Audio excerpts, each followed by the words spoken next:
Hey, welcome back. Today we've got three things. First, I'll show you ScaleOps learning a traffic pattern in less than a day. We'll fix the VPA HPA death spiral for good, and I'll break down why KEDA users should care about leading versus lagging metrics. Let's get stuck in. In the last video, we saw how HPA is 90 seconds late by design. It scales broken pod, and VPA makes it worse. Today, the same workload, same spike, but pod spinning up 20 minutes early, but correctly sized, no death spiral. We're using the same app as video 1, Taxi API. Our fare prediction model trained on 70 million New York taxi trips. If you've been following this series, you know this workload. Real traffic patterns, real spikes, real problems. Yesterday was day 1. Traffic spikes every morning with the same shape and the same timing. Today is day 2. ScaleOps has learned the pattern. Less than a day, that's all it needed. HPA, still just doing division. No history, no prediction, and no learning. Ever. Let's see what happens 20 minutes before the spike. Traffic spike in 25 minutes. 2 pods running, traffic flat. In vanilla HPA world, nothing happens until after the spike hits. And when it does, we'd be scaling undersized pods anyway. Now watch, 20 minutes before the spike. No traffic yet, but look at K9s. Min replicas just changed. Pod spinning, no spike. No trigger from current metrics. ScaleOps saw the pattern and acted. And look at the resource request on those new pods. 280 mils, not the original 100. These aren't clones of a stale template. They're right-sized based on actual usage. Remember container throttling from video 1? On these pods, it's flat. No throttling, because the requests match reality. 10 minutes to go. 6 pods running. All ready, all correctly sized.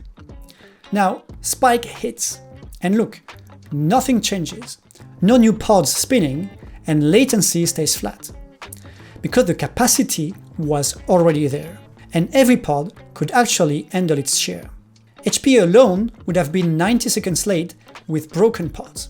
With HPA plus ScaleOps, it's 20 minutes early with correct pods. Remember the VPA HPA death spiral from video 1? VPA changes requests, HPA's percentage math breaks, and they start fighting each other. And VPA's histogram don't normalize for replica count. So when HPA scales out, VPA thinks usage dropped and shrinks request even more. In vanilla Kubernetes, running VPA and HPA on the same metric is impossible. It's a documented anti-pattern. You have to pick one. ScaleOps makes them work together. Requests change, scaling behavior stays stable.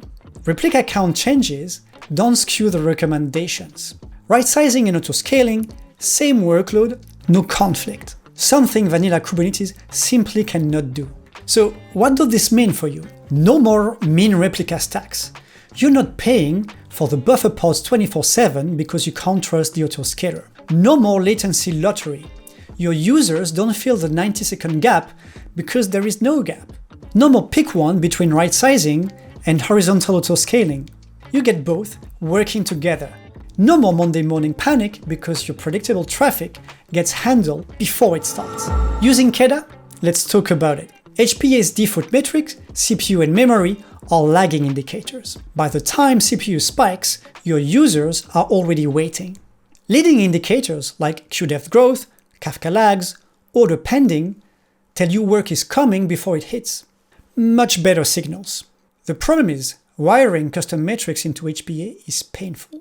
You need a metrics adapter, custom metrics API, registration. Well, it's a project. KEDA is the off-the-shelf way to skip all that. Point it at Kafka, RabbitMQ, Prometheus, SQS, and more than 60 scalers out of the box, it handles the plumbing. But KEDA is still reactive. Events land in the queue, then KEDA notices, then pods spin up. Better signals, but the same timing problem. ScaleOps adds prediction to KEDA too.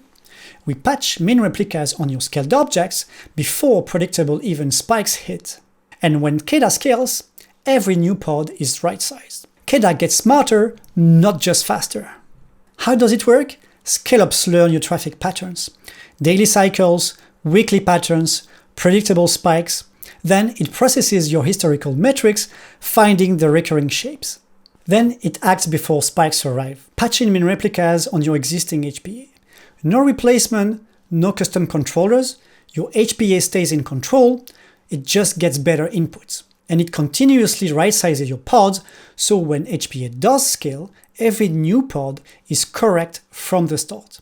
Pattern in, preparation out. So all in all, HPA's formula is elegant, but elegance isn't intelligence.